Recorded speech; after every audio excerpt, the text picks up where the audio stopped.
Hello everyone, we're back now for the Quality Assurance Part 2 orientation for the new evaluators and writers. Ayan, are we all in and ready?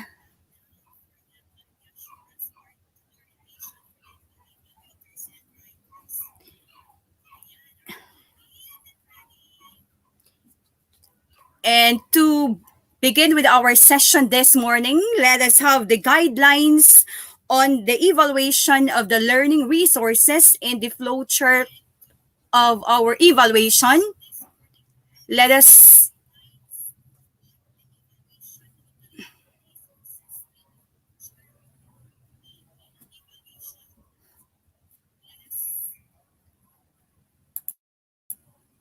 May I call in Ma'am Michelle Kadungog, our LR manager, to have these guidelines on the learning resources. Ma'am Michelle?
Hello, good morning po sa lahat. Hello? So, I can see Hello, po, good morning po sa lahat. I can see marami, we have 58 participants only. So, anyway, we agreed to have our session 1 at 10:30 and time check, it's already 10:49. So, let me start. This is the session 1 for our Batch 2 Division Virtual Trading Workshop on the quality assurance for evaluators, writers, and layout artists. So with us today or this morning are the selected evaluators and writers of the different learning areas in our division. So I guess wala po tayong additional na layout artist for this batch. So, let me start. 64 na po ang participants natin. So, this one is the content evaluation of the locally developed self-learning modules.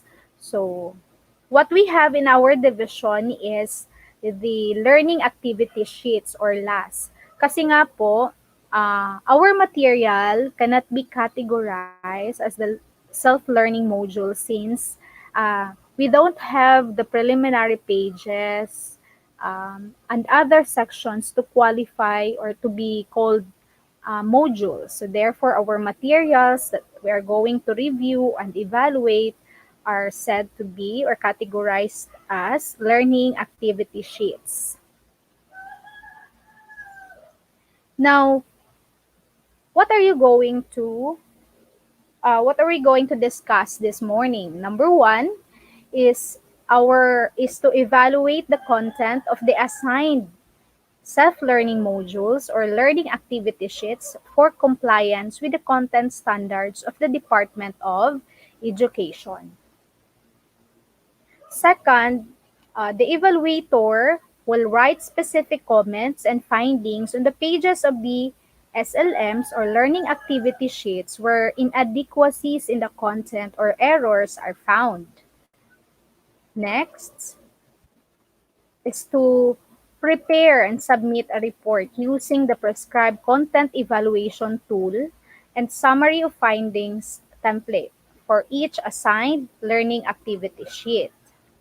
Now, another is to discuss with the development teams of the comments, recommendations, and revisions to be implemented on the SLMs if needed. So, kinsa maning development team. So, this pertains to our writers and of course our illustrators of that specific learning activity sheet that you evaluate. So if ever na may comments, recommendations, and revisions, so you have to discuss with the writer on what specific revision she or he needs to do in the material. Okay, what are the roles and responsibilities of the learning resource evaluator? First, to evaluate and check the assigned learning activity sheets for the conceptual, factual, procedural, pedagogical, computational, and grammatical errors, violations on social content, and other types of errors. So, what I will discuss today is how would you evaluate the content in terms of um, facts, procedure, pedagogy, computations, and grammar. And Sir Ramon Gravino will discuss on the violations on social content, and Ma'am Mylene will discuss about the layout, prescribed layout of the and other specifications of our learning activity sheets. Next is to write specific comments, findings, and suggestions on the specific part of the pages of the assigned LREs. Of course, you are going to receive a soft copy of the learning activity sheets that you are going to evaluate, which you can write a comment for suggestions on the upper right part or any part of the learning activity sheets where you can find uh, any error. Next, number 3 is you have to accomplish the prescribed evaluation tool and prepare the summary of findings report that shall guide the development team in implementing the recommended revision. So once you accomplish the evaluation tool, so your findings must be specific so that the writer will have the idea and guide on what to do with the material or to improve the material. Number 4, submit the evaluated learning activity sheets with a marginal comments and a duly accomplished summary report of the agreed schedule. So therefore, if you are given a learning activity sheet, so you are expected to write marginal comments, and then at the same time, you have also to accomplish the summary or summary of report which we are going to provide you, or the focal LRE maybe have provided you already, because some of the learning areas evaluated already the quarter 2, 3, and 4 learning activity sheets.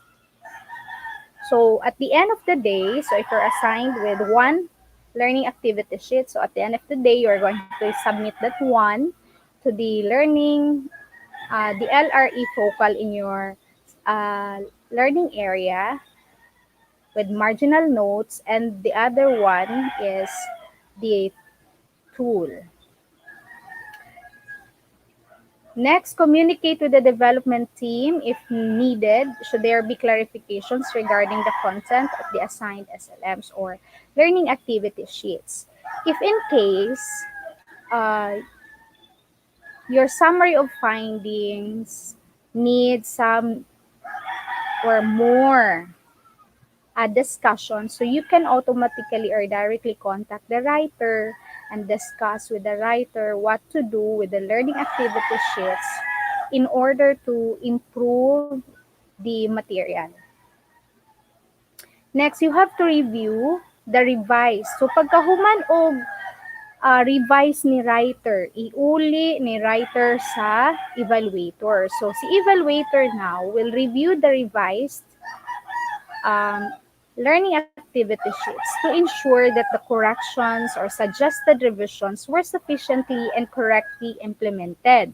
Now, after that one, if the evaluator find out that you followed or the writer followed all the suggestions and recommendations, so it is now the time that the evaluator will submit the material to the focal LRE so that the focal LRE can upload the finalized learning activity sheets to the division link of finalized materials.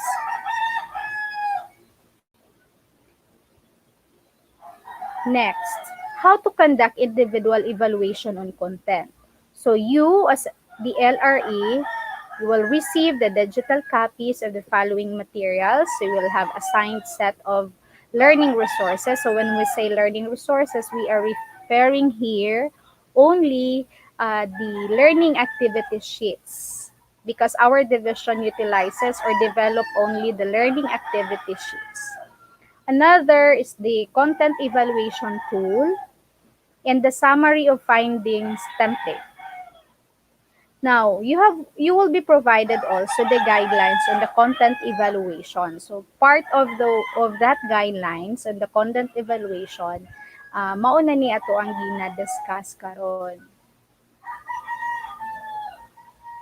The learning resource evaluator, so shall be working from home. So lahat po kayo, including po ang mga writers natin, shall allot sufficient time to evaluate each assigned learning resource or learning activity sheets and accomplish the evaluation tool for content and summary of content findings for each learning resource evaluated.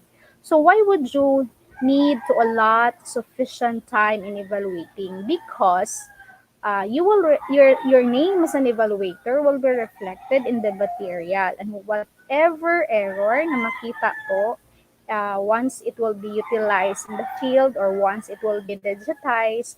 So we will trace who evaluates the material and whatever suggestions to improve it. So we will also return it to the evaluator, and most likely we will also return it to the writer.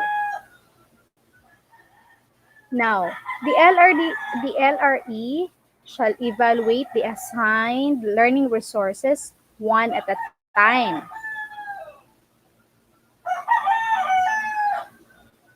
Bakit po? Para po magkaroon po ng focus ang isang evaluator. Pasensya dagan kay manok sa mano. And then LREs shall read the learning resources page by page to identify possible errors using the criterion items in the content evaluation tool as guide in the evaluation and indicating their marginal comments. So, ang technique usually is pag na-receive ang material, you have to scan it kung ilang page and then you start reading it page by page. Then you will start writing your marginal comments page by page, and then you will fill up the summary of findings na template po. Next, we are going to evaluate the material or the learning activity sheets given to you using or in six considerations. So factor one is the intellectual property compliance. So we have to check if the material has no copyright violations and properly cited ba and accurate ba ang citations for copyrighted text and visuals na ginamit. Later in the afternoon, Sir Xavier Fuentes will help you or discuss with you how to properly cite um, the sources or the references of the materials. So maybe this will be the task of the writers to properly and accurately cite the references or kung saan po niya nakuha yung kanyang text and visuals na ginamit sa material. But then, the evaluator must also know what is the proper and accurate way of citing references para po pag nakita ninyo na hindi po tama. So you can suggest po sa writer to improve it or to change the citations po, following the standard. Next is the factor 2, the learning competencies. If you are going to observe the learning activity sheets that we have, so yung una pong makita sa first page, nakalagay po doon ang learning competencies. Tama po ba? And then, following to that are the different activities which the writer provide to master the competency. Now, so you have to check the alignment of the content of the learning resource with the targeted depth ed learning competencies intended for the learning area and grade level. So una, i-check sa yun mo no kung tama ba ang code ana for that learning area, and then next is you have to check kung aligned ba siya. So if for instance, ang competency is to describe the characteristics of living things. So it is expected that in the activity or the series of activity, kung halimbawa 3 activities po ang binigay, so it is expected na at the end of that 3 activities, dapat po ma-master ng bata ang skill ng pag-describe ng characteristics ng living things. So yun po. Now next, factor 3 is instructional design and organization. So what are you going to consider in factor 3? So the content ba of the learning activity sheet contribute to the achievement of specific learning objectives. So ang iha ba activity gihatag dito makatabang ba? Or wala lang, char-char lang para nahimuon ang bata. So we must see to it that lahat po ng activity na na-provide ni writer will help po the learner master the competency. Now, be arranged and organized logically to facilitate achievement of learning objectives. So, isa din po itong i-check ninyo kung tama po ba ang arrangement ng activity. So, arrangement or ang organization dapat based po sa pwedeng arrangement na from easy to difficult. Kasi po, dapat nasa huli yun pong mga difficult activities kasi nga po, doon po dapat makita natin kung na-master na ba. So, all other activities man na unang binigay dapat po will help the learner master the competency. Next, be suitable to the target learner's levels of development needs and experience. So, depende din po ang activity sa learning or grade level ng bata. So, we have to consider po the target users. Factor, tapos na po tayo. Factor still in factor 3, instructional design and organization. So, you have to check if the content reinforces, enrich, or lead the mastery of the target learning competencies. So, pinaka-importante po, ito na makita ng mga evaluator natin kung tama po ba ang pagkasunod-sunod, tama po ba ang mga activities na nilagay ni writer. So, lahat po ba ng activities nakakatulong na ma-enrich ng bata ang kanyang skill according po sa learning competency intended ang activity sheets na ginawa niya. Next, use devices that facilitate progressions from lesson to lesson. So, this one is very much applicable kung modules yung ginawa natin. So, may mga transitions talaga. But since we have only the learning activity sheets, so most likely, we will, after the first activity, so short lang po ang ating mga devices na ginamit to proceed in another lesson. Pero that's okay. As long as nakita po natin na tama ang pagkasunod-sunod at lahat po ng activities po ay nakakatulong po na ma-master ng bata ang competency.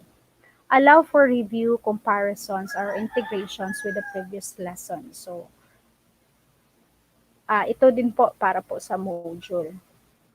Next, content evaluator should check skill and factor 3.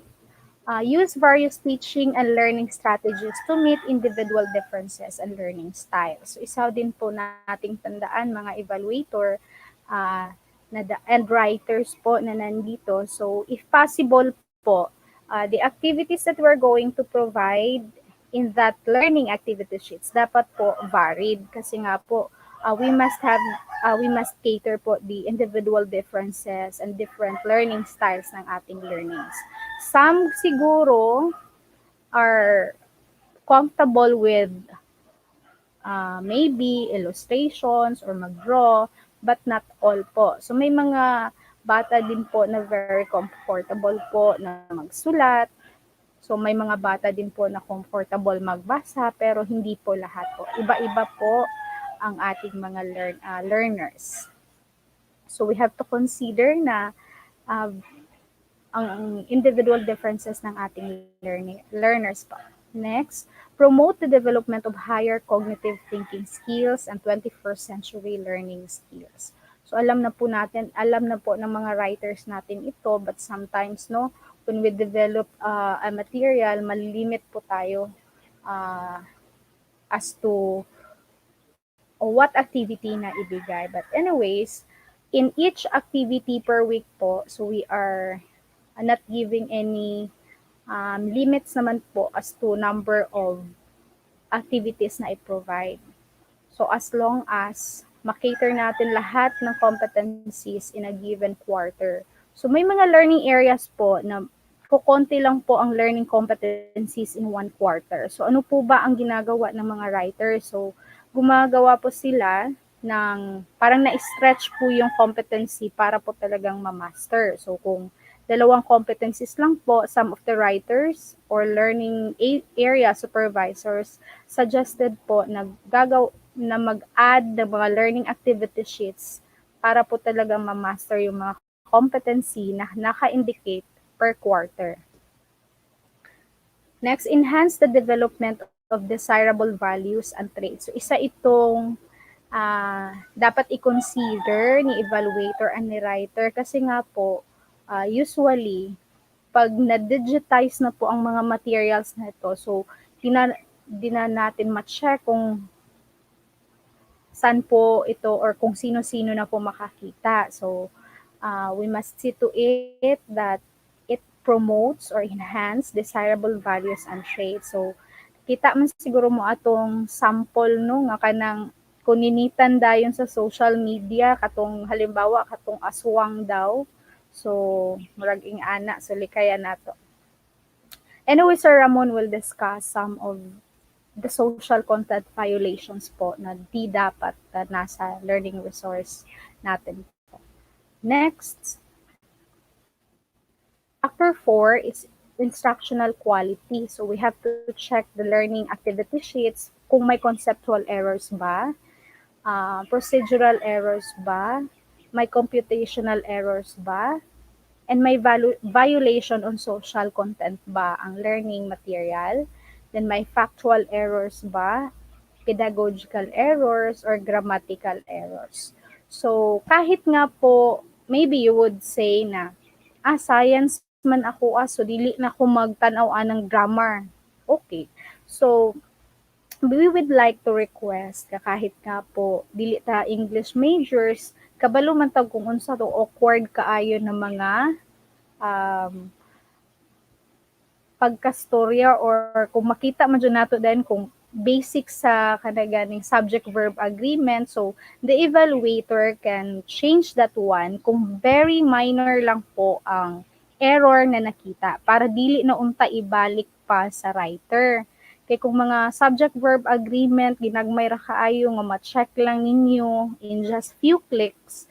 So, pwede dili na nato iuli ni writer. So, unsa di ang mga iuli sa writer. So once you evaluate the material, tapos na akay nakita nga computational error or conceptual error, so this time, you have to write a marginal comment, and in the summary of findings, you have to elaborate kung unsa di ang mali, tapos unsa di suggestion nimo para matama ang concept or ang computation.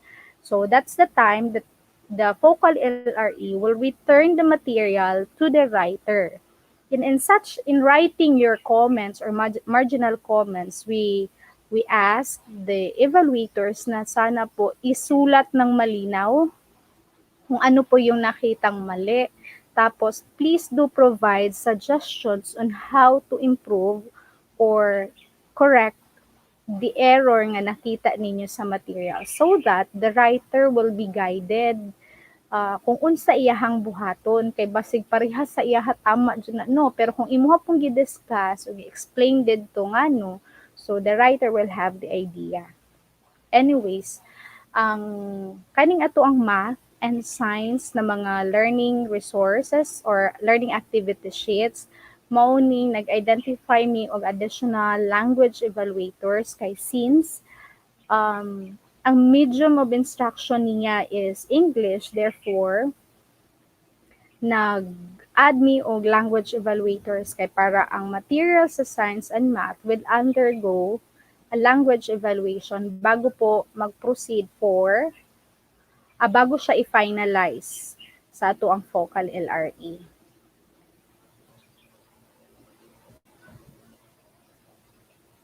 Okay, other types of errors. So, tanan nga makita ninyo nga mali, do not hesitate to write in your marginal notes.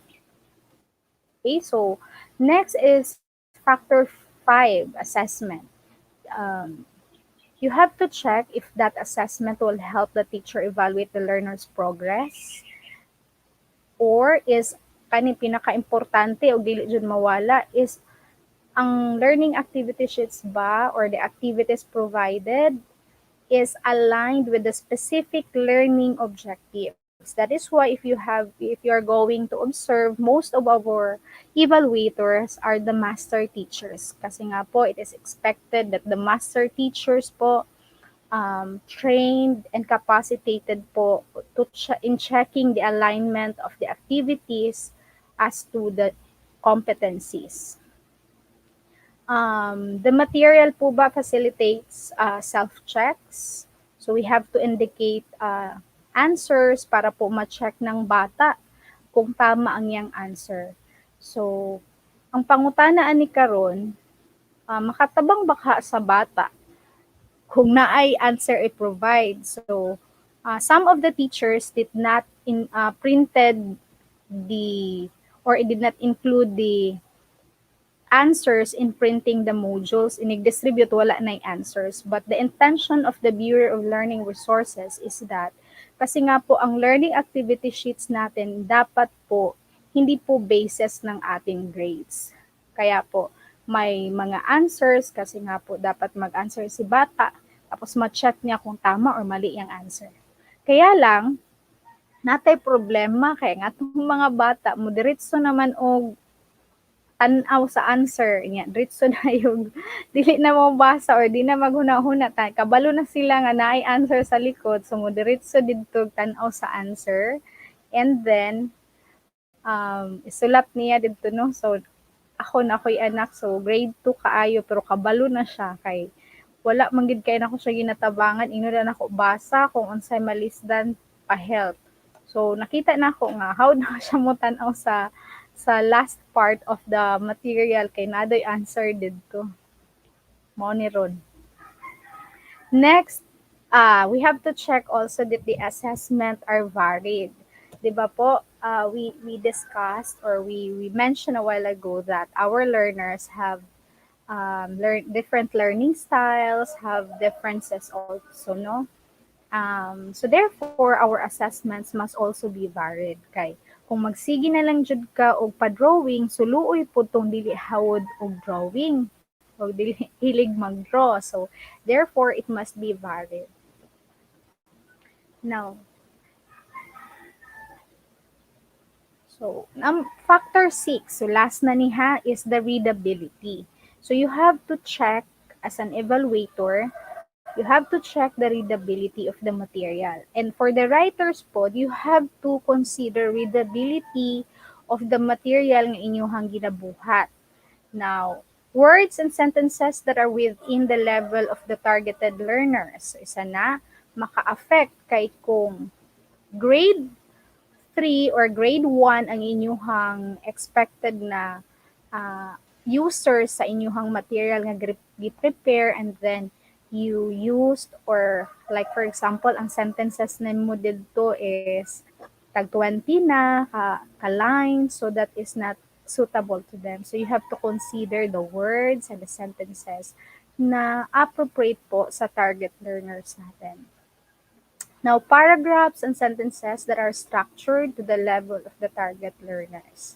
So we have to consider our target learners. Next, smooth flow of ideas within a lesson and from one lesson to another. So that affects readability of the material. Factor 6, still good use of transitional devices, lessons, instructions, and exercises, including the questions and activities, must be clear to the learners. And now, how to conduct individual evaluation on content. So, una,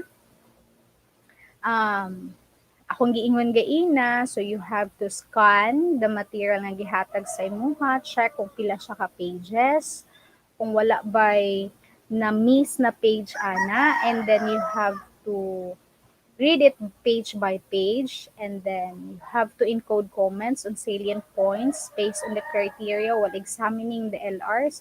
So page by page, magsulat ka kung sa mga nakita ni mga error, and then they shall highlight in red in portion that needs to be improved, revised, or where the error is found. So that's the reason kailangan nato i-page by page good ang material.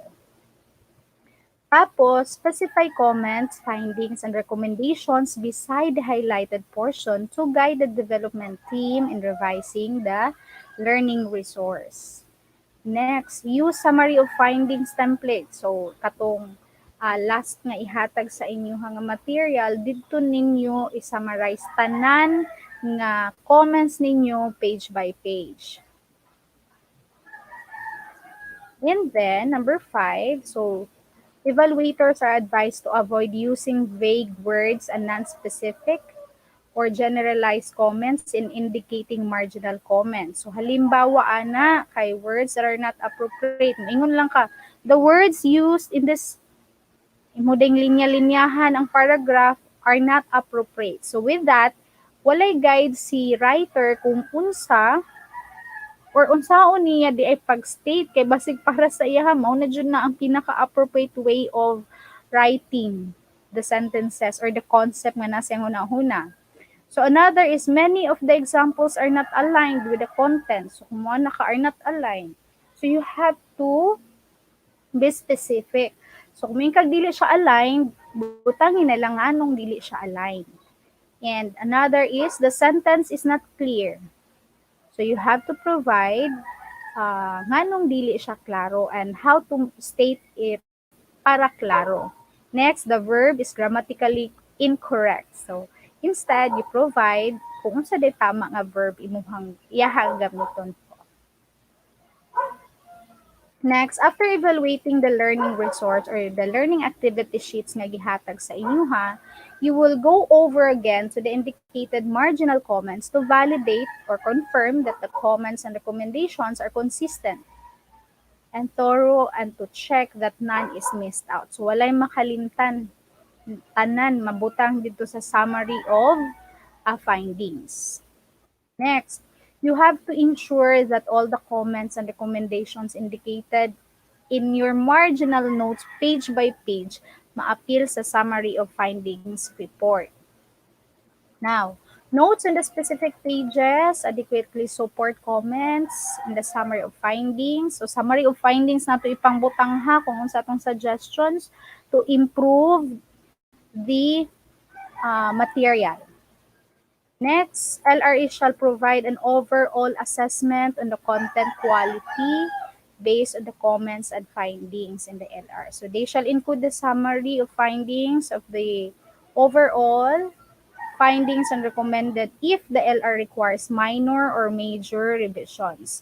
So kato siyang 6 ka factors gaina, imuha tong i-assess kung after ato for minor revision ba ang material or for major revision ba.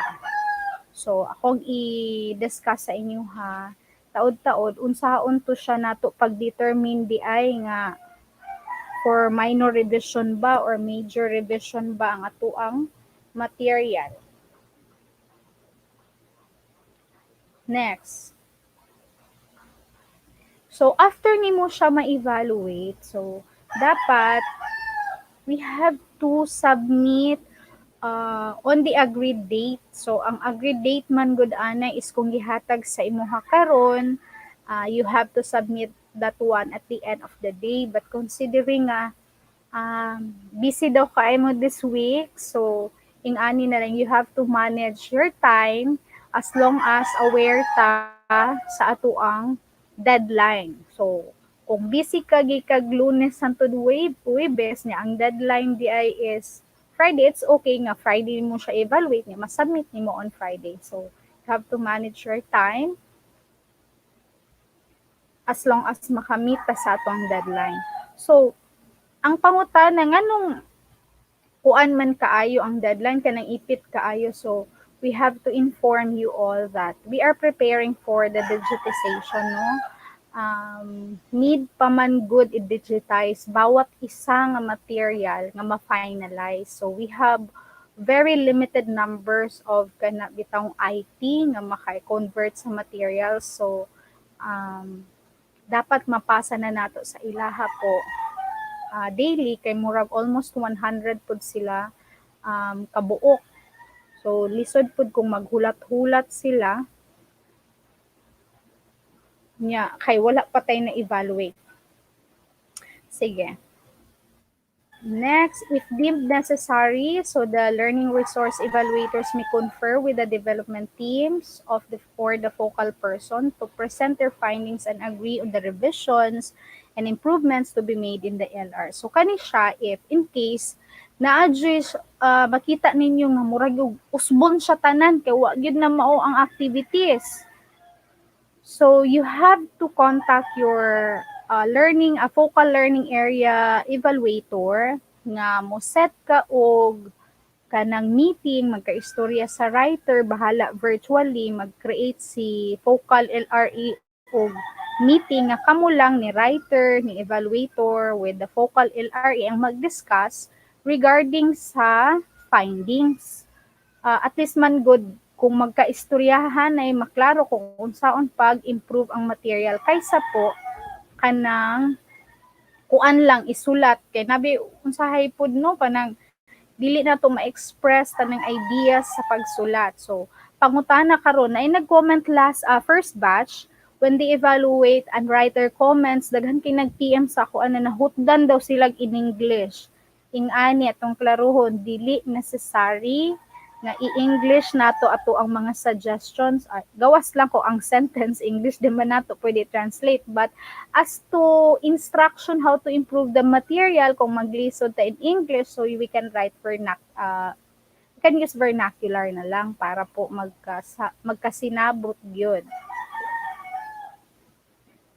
Okay, so proceed ta. Now, what you can see is the flow chart on the review of quarter 1 to quarter 4 locally developed learning activity sheets. So mao ni akong giingon that this one, the SDO will provide access to the learning resources for review. So when I say learning resources for review, so ihatag namo ang link or soft copy sa material nga inyuhang kinahanglan i-review. Another is gikan sa focal LRE kanino so identify Q8 teams so na-identify na nato so kamo karon nga naa diri kamo ang identified na Q8 team so quality assurance teams for the learning activity sheets review.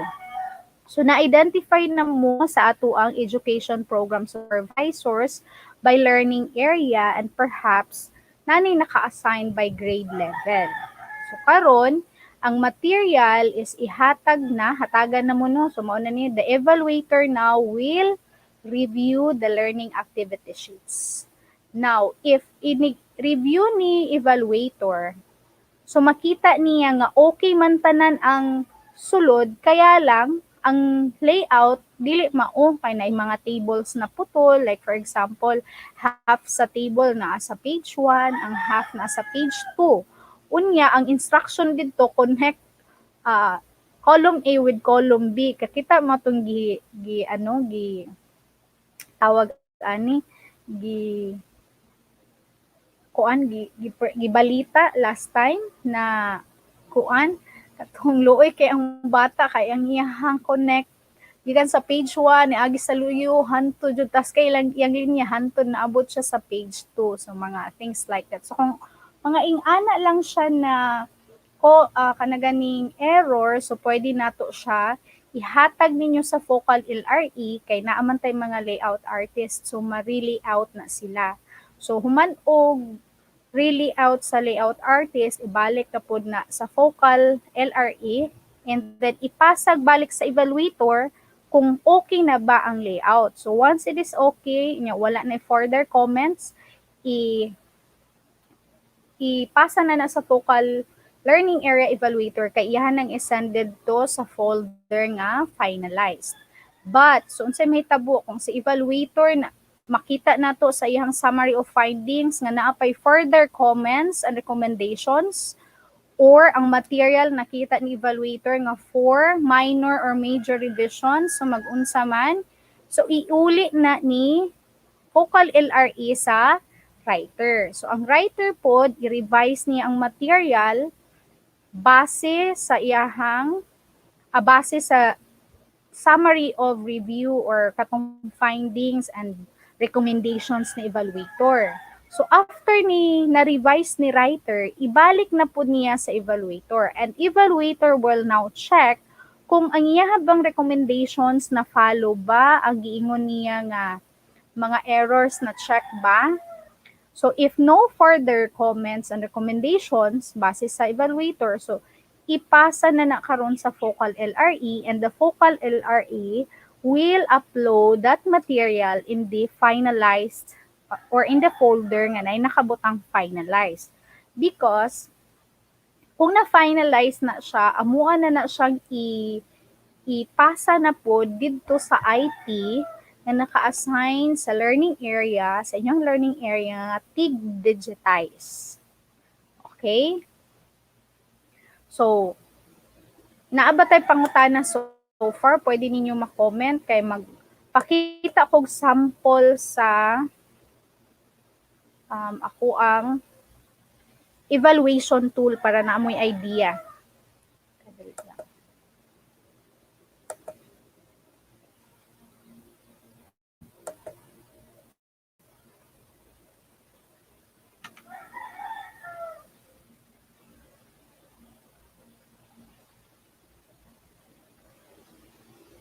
Okay, so kadali lang ha.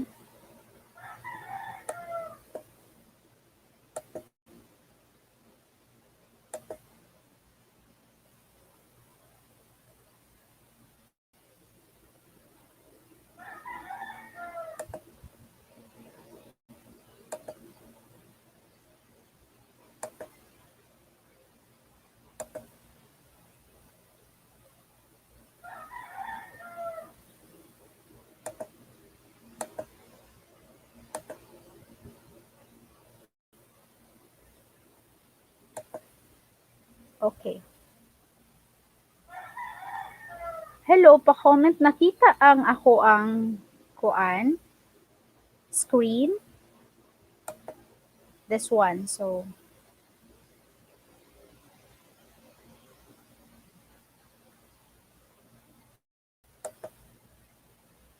okay. So, mao ni ang ato ang sample na. So, ang katong gi-discuss na ako, you will receive this one, guidelines on the content evaluation. 1129 ano. So, pakita na ko sa inyo ha ang ato ang tool. So, how to fill up the content evaluation tool. This one.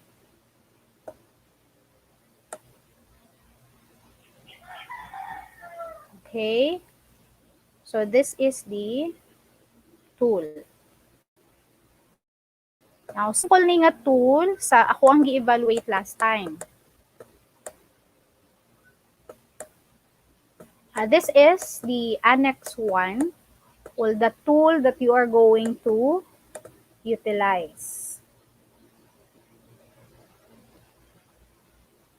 Okay, so for instance, in this tool, you are going to write the learning area. For instance, general chemistry ni siya, unsa nga grade level intended ang material, and then what is the title, kay module magud ni siya, so unsa ang title sa material, you have to indicate also. And then you will start with factor 1. Okay, this one. Factor 1, intellectual property rights compliance. So for instance,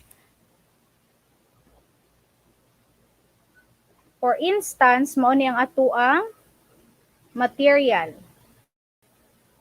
Factor 1, intellectual property rights. Question or indicator number 1 under factor 1 or criterion.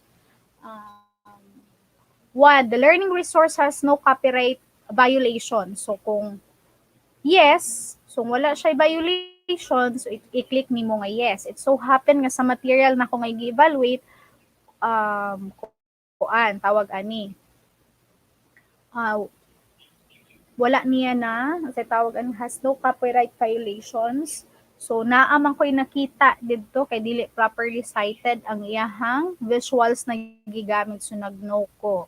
Number 2, the copyrighted text and visuals used in the LR are cited. So cited naman, kaya lang dili properly cited. So mali kato bitang HTTP nga taas jud kaayo mao'y gicopy. So naay proper way of citing manggod unya i-discuss ato ani Sir Xavier Fuentes. Number 3, copyrighted materials used in the LR are actually or accurately cited. So since okay lang, so mag-yes ka. The references are properly cited in the bibliography. So sa last part or any part sa inyong material, so dapat naka-indicate. So kung wala, subutan nimo no. Now, pila di ay kabuok dapat ang check para ma-consider nato ang material nga compliant or complied to factor 1. So, dapat ang giingon diri, dapat at least 3 criterion items must be marked yes to indicate compliance to this factor. So, kani siya nga example is dili siya compliant. So, maunang nakabutang nako diya not complied. Okay? So, next, factor 2, learning competencies. Isa lang kabuk diri. Content is consistent with the targeted DepEd learning competencies intended for the learning area and grade level. So, tanaw nimo didto sa MELC kung tama ba didto, naa ba jud na nga competency didto, o tawag ani. Kung naa, so, butang nimo yes. Pero kung wala didto, ambot og asa na niya gipunit, so, butang na kog no. So, isa raman ni ka-indicator, so dapat check yun na siya diha. Now, factor 3. So, sa under sa factor 3, imuhang i-check pila man ni ka-indicators. So, number 1, the LR contributes to the achievement of the specific objectives of the learning area and grade level for each which is it is intended. So, i-check nimo yes or no. And then, under factor 3, kailangan kuan ka bukiyahang ma-check. Daghan ni kaayo factor 3.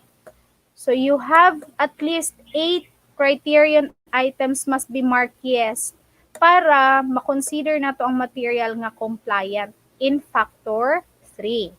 Now for factor 4, we have 6 criterion. So instructional quality, content and information are accurate ba? Yes or no?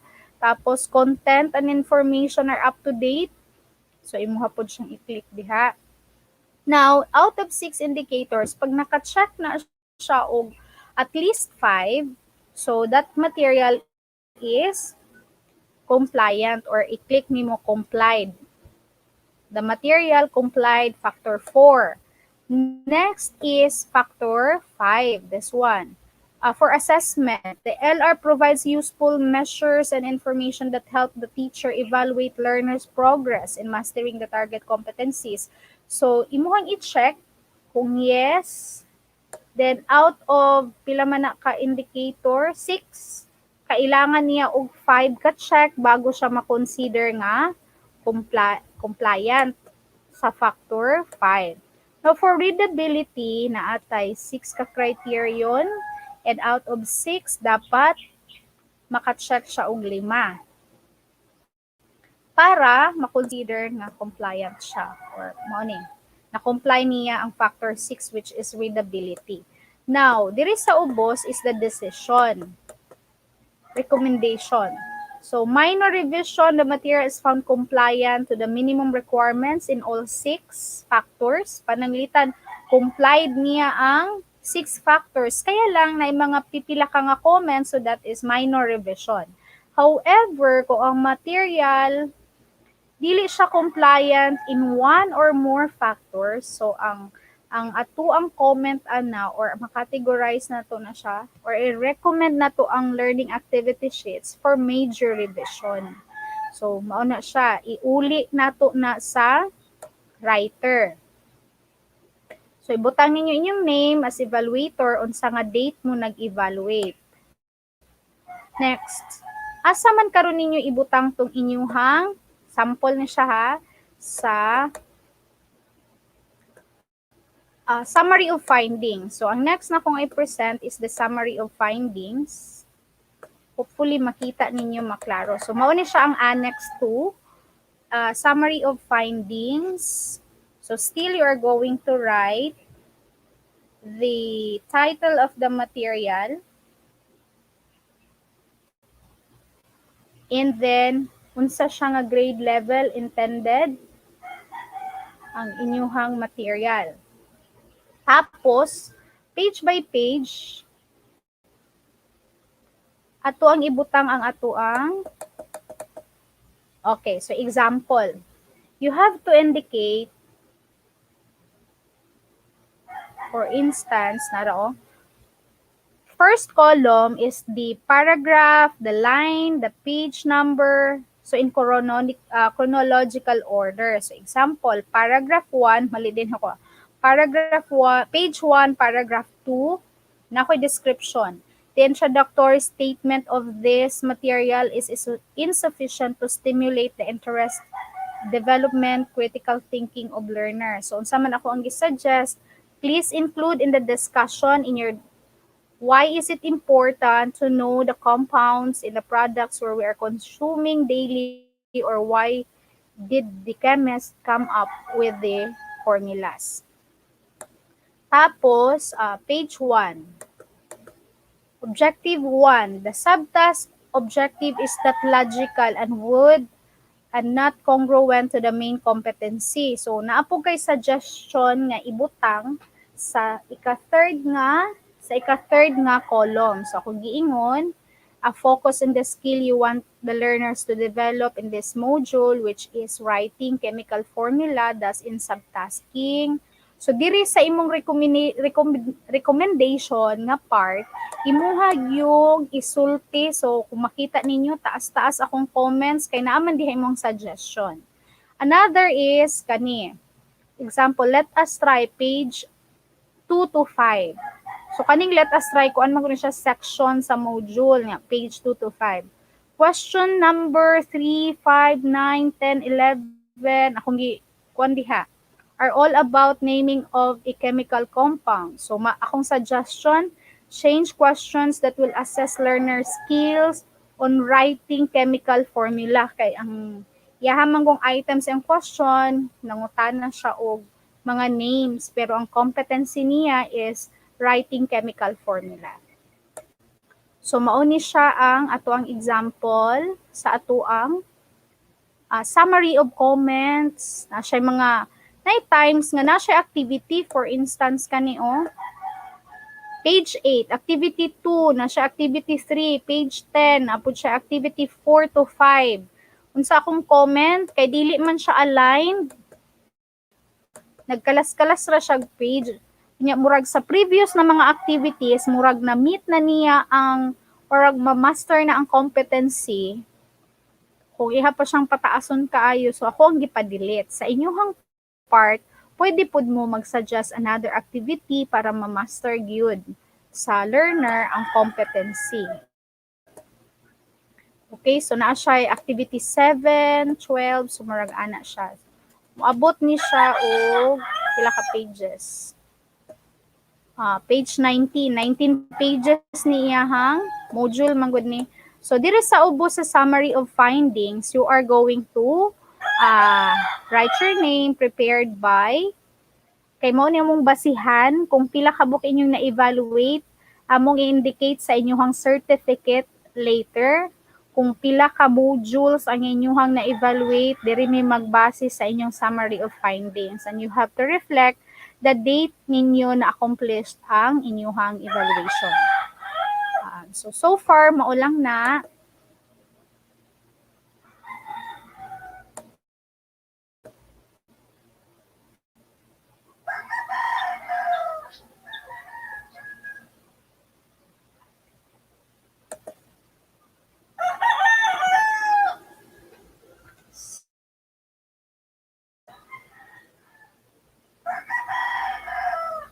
Pasensya na.